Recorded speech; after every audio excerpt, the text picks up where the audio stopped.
এটা একটা দুঃখের লড়াই। 26,000 টিচার, তাদের চাকরিচ্যুত, তাদের স্যালারি হচ্ছে না, তাদের বাড়ি সংসার কি করে চলবে তার প্রশ্ন।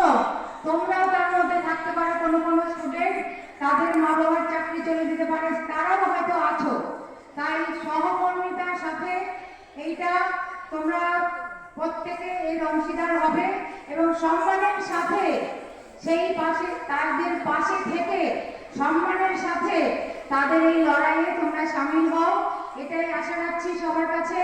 গতকাল 21শে এপ্রিল 26,000 চাকরিহারা শিক্ষক শিক্ষিকাগণ কলকাতার রাস্তায় দিন ও রাত কাটিয়েছেন ভীষণ কষ্ট করে।